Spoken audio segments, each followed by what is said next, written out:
नमस्कार साथियों, daily current affair show में आप सभी का बहुत-बहुत स्वागत है। साथियों, आज 12 दिसंबर 2025 की तारीख है। आज का करंट अफेयर और उसका स्टैटिक जीके हम लोग पढ़ा जाएगा। उससे पहले डेली की तरह कल के करंट अफेयर का क्विक रिवीजन हम करते हैं। आपसे पूछा गया था कल पहला प्रश्न, भारतीय वैज्ञानिकों ने 12 अरब साल पुराना आकाशगंगा की खोज की, उसका नाम है? उत्तर होगा बी, अलकनंदा। अलकनंदा नामक एक गैलेक्सी, एक आकाशगंगा, एक मंदाकिनी खोजा है हमारे भारतीय वैज्ञानिकों ने।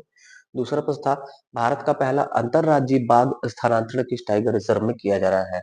तो पेंच टाइगर रिजर्व से रामगढ़ विषधारी टाइगर रिजर्व में एक बाघिन को स्थानांतरित किया जा रहा है। तीसरा प्रश्न, पर्वा नामक सत्यापन प्रणाली किसने शुरू की?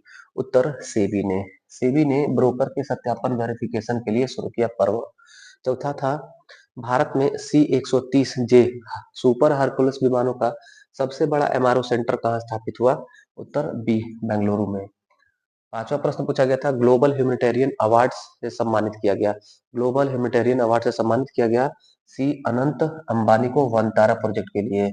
छठा प्रश्न, आईएमएफ के रिपोर्ट के अनुसार दुनिया का सबसे बड़ा रियल टाइम पेमेंट सिस्टम बना हमारे भारत का यूपीआई, जो 2016 में स्थापित हुआ था। सातवां प्रश्न पूछा गया था, कृषि सोलर पंप लगाने के लिए गिनीज वर्ल्ड रिकॉर्ड किस राज्य ने बनाया? उत्तर महाराष्ट्र ने। और सर्वाधिक सोलर कृषि सोलर भी यहीं पर है। आठवां, पांडुलिपि विरासत को डिजिटाइज करने के लिए कौन सा राष्ट्रीय मिशन शुरू हुआ? उत्तर सी, ज्ञान भारत पहल मिशन शुरू हुआ। नौवां प्रश्न था, दुनिया का सबसे कम उम्र का फीडे रैंकिंग वाला खिलाड़ी कौन बना? उत्तर बी, सर्वज्ञ सिंह कुशवाहा, 3 वर्षीय।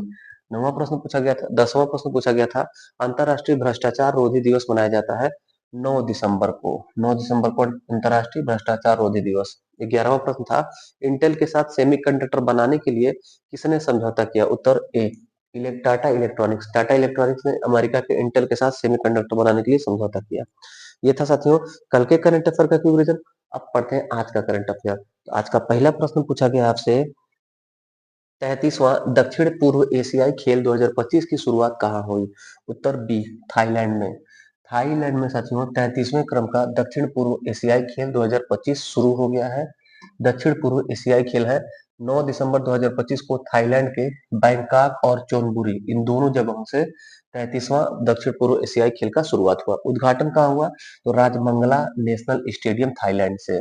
13,000 से ज्यादा खिलाड़ी इसमें भाग लेंगे और 11 दक्षिण पूर्व एशियाई 11 दक्षिण पूर्व एशियाई देश शामिल होंगे। कितने देश होंगे? 11।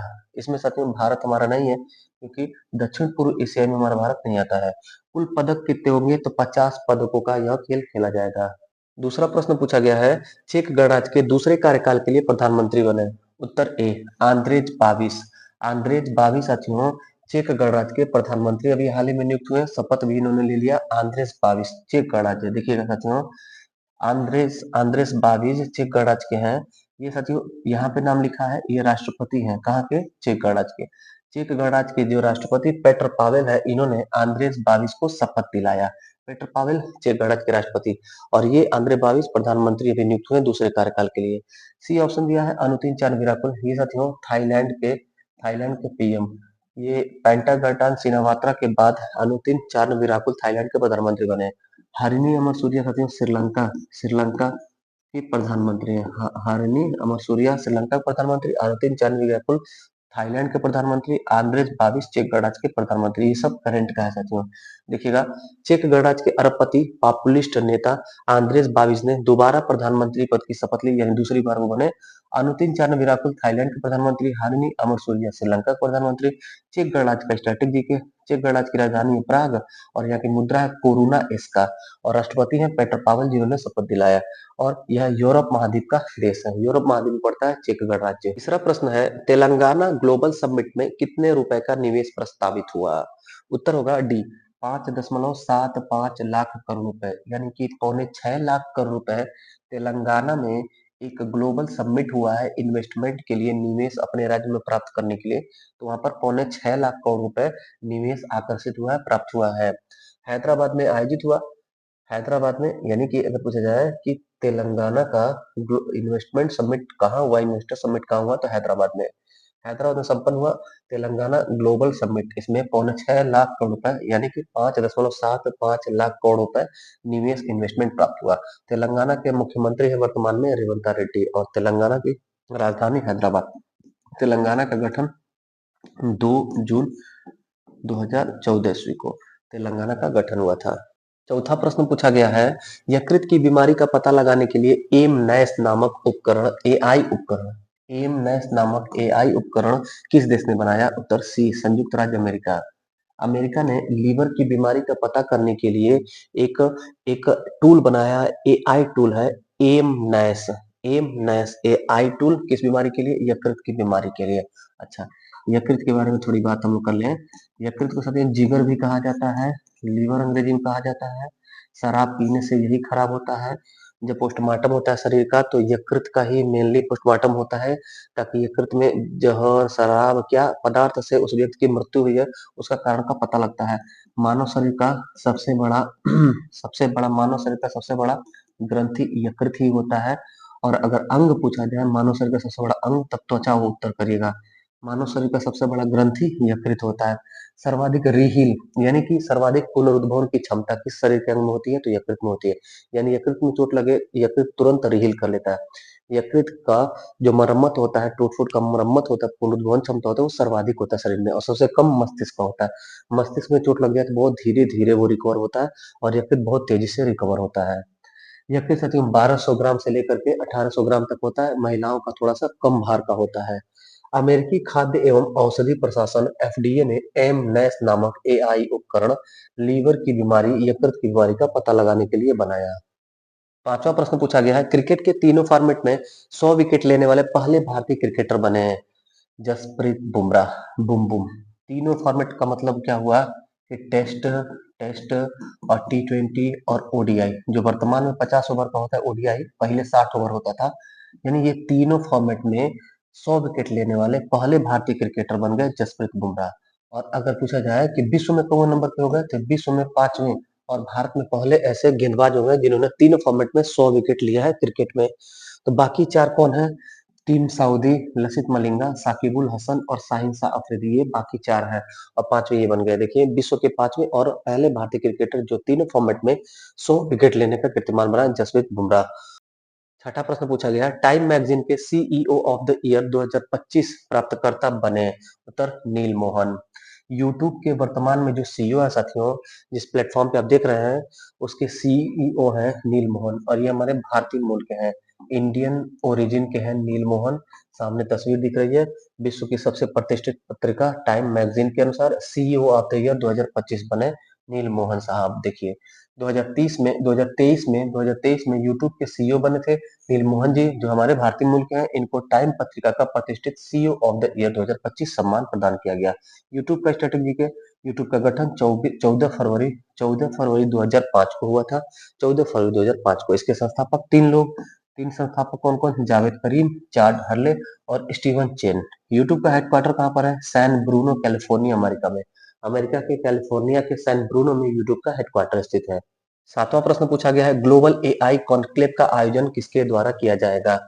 ग्लोबल एआई कॉन्क्लेव है साथियों, आईआईटी मद्रास और एआई मिशन इंडिया का जो है, ये दोनों मिलकर के इसका आयोजन कर रहे हैं। देखिएगा ये भी क्वेश्चन बड़ा महत्वपूर्ण है साथियों। ग्लोबल एआई कॉन्क्लेव हमारे भारत में एक एआई समिट होगा 2026 में, ग्लोबल एआई समिट, उसी का पूर्वाभ्यास है ग्लोबल एआई कॉन्क्लेव, जो चेन्नई में हो रहा है। चेन्नई में सूचना प्रौद्योगिकी मंत्रालय करा रहा है। आईआईटी मद्रास और इंडिया एआई मिशन इसके आयोजक है साथियों। देखिएगा चेन्नई में ग्लोबल एआई कॉन्क्लेव का आयोजन आईआईटी मद्रास और इंडिया एआई मिशन द्वारा हुआ। 11 दिसंबर 2025 को माइटी द्वारा इसका आयोजन, 11 दिसंबर को साथियों। और 2026 में अगले साल इंडिया एआई इम्पैक्ट समिट होगा, उसी का यह पूर्वाभ्यास है। माइटी मतलब साथियों कि ये ministry of electronic information technology है, जिसके मंत्री हैं अश्विनी वैष्णव जी।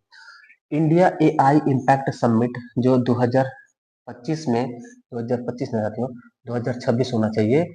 इंडिया एआई इम्पैक्ट समिट 2026 का आयोजन 15 फरवरी से 20 फरवरी 2026 तक भारत मंडपम नई दिल्ली में होगा। यानी कि अगले साल 2026 में, फरवरी 2026 में भारत मंडपम नई दिल्ली में इंडिया एआई इम्पैक्ट समिट होगा। ये ग्लोबल एआई समिट है साथियों, जो 2023 में शुरू हुआ था। देखिएगा पहली बार यह आयोजन ग्लोबल साउथ में हो रहा है। ग्लोबल साउथ क्या होता है? एक होता है ग्लोबल नॉर्थ, एक ग्लोबल साउथ। जो पृथ्वी का साथियों, पृथ्वी जो हमारा ग्लोब है, जो हमारी दुनिया है, उसमें जो हमारे पृथ्वी के ऊपर के जो, मतलब अगर दो हिस्से में बांटा जाए पृथ्वी को, थोड़ा सा मैप से देखिएगा, ये हमारा ग्लोब है, इसमें अगर इसको आधे आध में बांटा जाए तो ऊपर को कहेंगे नॉर्थ, उत्तर की तरफ, और नीचे की तरफ साउथ। तो ये हो गया हिस्सा ग्लोबल साउथ, और ये हिस्सा हो गया ग्लोबल नॉर्थ। ग्लोबल नॉर्थ में उत्तरी अमेरिका महाद्वीप यहाँ पड़ता है, यहाँ पर यूरोप महाद्वीप पड़ता है, और यहाँ पर रसिया का क्षेत्र, चाइना का क्षेत्र, मंगोलिया क्षेत्र पड़ता है। यहाँ पर देखेंगे तो दक्षिण अमेरिका, अफ्रीका, और यहाँ पर अरब प्रायद्वीप, और हमारा भारत इंडो चाइना प्रायद्वीप। तो ये जो देश है, ये सामाजिक राजनीतिक रूप से थोड़े से कम विकसित है, विकासशील है, और ये डेवलप है। तो डेवलप्ड देशों में अभी तक ये एआई समिट हुआ था, पहली बार जो है ग्लोबल साउथ यानी हमारे भारत में हो रहा है। भारत हमारा, दक्षिण अमेरिका, अफ्रीका, ये सब ग्लोबल साउथ है, जिनको थोड़ा सा कम विकसित माना जाता है, विकासशील कहा जाता है सामाजिक, आर्थिक, राजनीतिक रूप से। पहला एआई समिट कब हुआ था? नवंबर 2023 में। कहा? ब्लेचले पार्क, बर्मिंघम शायर, यूके में। खूब पूछा गया था परीक्षा में साथियों। पहला एआई समिट कहाँ हुआ? यूके, यूनाइटेड किंगडम के बर्मिंघम शहर में, और ब्लेचले पार्क में। और उसके बाद अगले साल 2024 में कहाँ हुआ एआई समिट? तो दक्षिण कोरिया के सियोल में। ये कोरिया साथियों, अफ्रीका नहीं। दक्षिण कोरिया की राजधानी सियोल में 2025 में, 2024 में दूसरा हुआ, 25 में तीसरा फ्रांस के पेरिस में हुआ, और 2026 में कहाँ होगा? तो हमारे भारत में। तो इस नाते ये बड़ा महत्वपूर्ण है। चौथा ग्लोबल एआई समिट हमारे भारत में होगा, उसी का पूर्वाभ्यास है चेन्नई में ग्लोबल एआई कॉन्क्लेव। आठवां प्रश्न पूछा गया, यूनेस्को की अमूर्त सांस्कृतिक धरोहर में भारत से किस त्योहार को शामिल किया गया? मोस्ट इंपॉर्टेंट क्वेश्चन साथियों। दीपावली त्योहार को यूनेस्को का अमूर्त अमूर्त सांस्कृतिक धरोहर में शामिल किया गया। दीपावली पर्व को यूनेस्को का इंटेंजिबल कल्चरल हेरिटेज घोषित किया गया। पूरा डिटेल देखिएगा, स्टैटिक जीके से लेकर के यूनेस्को के जितने भी स्थल हैं सब कवर हो जाएगा। यूनेस्को अमूर्त विरासत सूची 2025 में भारत से दीपावली पर्व और बांग्लादेश से तंगाइल साड़ी बुनाई, ये एक स्किल है साड़ी बुनाई की, तंगाइल बांग्लादेश से शामिल हुआ, और हमारे भारत से दीपावली शामिल हुआ। भारत की कुल अमूर्त विरासतों की संख्या 16 हो गई, 15 थे, एक दीपावली 16 हो गया। पहला कौन? 2008 में कुट्टियाटम केरल, वैदिक मंत्रोच्चार और रामलीला, इन तीनों को 2008 में पहली बार अमूर्त विरासत यूनेस्को की सूची में शामिल किया गया। 2009 में रम्माण, गढ़वाल त्योहार है, रम्माण ये दूसरा था, दूसरे वर्ष में था। 2010 में काली बेलिया राजस्थान, छऊ पूर्वोत्तर, और मुरियट्टी केरल, इन दोनों तीनों को शामिल किया गया। 2012 में लद्दाख बौद्ध जप, 2014 में ठठेरा तांबा पीतल कारीगरी पंजाब का, और 2016 में योगा को इसके अलावा साथियों 2017 में कुंभ मेला को, 2021 में कलकत्ता दुर्गा पूजा को, 2023 में गरबा गुजरात को, 2024 में नवरोज को, और वर्तमान में हम पढ़ रहे हैं कि 2025 में दीपावली को शामिल किया गया अमूर्त सूची में। नौवां प्रश्न पूछा गया है, 10 दिसंबर 2025 से एसडीएटी स्टेडियम चेन्नई में कौन सा खेल प्रतियोगिता शुरू हुआ? उत्तर होगा हमारा ए, स्क्वैश विश्व कप। हमारे भारत में साथियों तीसरी बार लगातार स्क्वैश विश्व कप होने जा रहा है। ये तस्वीर दिख रहा है आपको, स्क्वैश जो बैडमिंटन या टेनिस की तरह होता है। बैडमिंटन टेनिस में बीच में नेट रहता है, इसमें क्या होता है, स्क्वैश में दीवार रहता है, दीवार पर बॉल को मारना रहता है, फिर रिटर्न होके आता है। तो कंपटीटर जो रहता है, जो हमारा साथी खिलाड़ी रहता है, साथी क्या कॉम्पिटिटर ही खिलाड़ी है, उसके पास बॉल जाता है, उसको मारना रहता है। नेट की जगह पर बॉल पर गेंद मारने को कहा जाता है साथियों स्क्वैश खेल। तो उम्मीद है समझ गए होंगे स्क्वैश खेल। ये ये इसका डिटेल देखिएगा। 10 से 14 दिसंबर 2025 तक चेन्नई के एसडीएटी स्टेडियम में स्क्वैश विश्व कप शुरू हुआ। यह लगातार तीसरी बार हो रहा है हमारे भारत में, जिसमें कुल 12 खिलाड़ी शामिल होंगे, कुल 12 देश शामिल होंगे इसमें। इसमें कुल 12 देश शामिल होंगे, खिलाड़ी नहीं साथियों। अगला देखिएगा, 10वां और अंतिम करंट अफेयर है। PETA person of the year 2025 से सम्मानित हुए। उत्तर सी, रवीना टंडन। रवीना टंडन को पशु कल्याण का सर्वोच्च संस्थान जो है पेटा, उसने PETA person of the year से सम्मानित किया। 2025 PETA person of the year Raveena Tandon. Most important question देखिएगा डिटेल साथियों।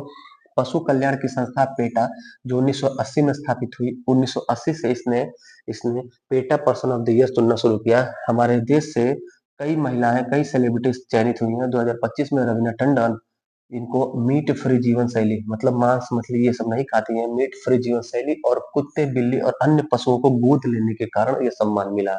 अगर पूछा जाए पहली कौन थी, पहली सेलिब्रिटी कौन थी जिनको PETA person of the year चुना गया, तो हेमा मालिनी। हेमा मालिनी हेमा मालिनी पहली PETA person of the year चुनी गई थी साथियों। तो ये था साथियों आज का 10 महत्वपूर्ण करंट अफेयर। कैसा लगा आज का क्लास? फीडबैक जरूर दीजिएगा।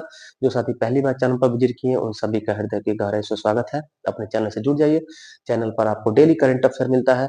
उसके साथ साथ साथियों आप जीएस का गर्व सीरीज को जाइए विजिट करिए, देखिए ज्ञान बढ़ाइए, हिंदी पढ़िए। बाकी मिलते हैं फिर अगले क्लास में, तब तक के लिए धन्यवाद। जय हिंद।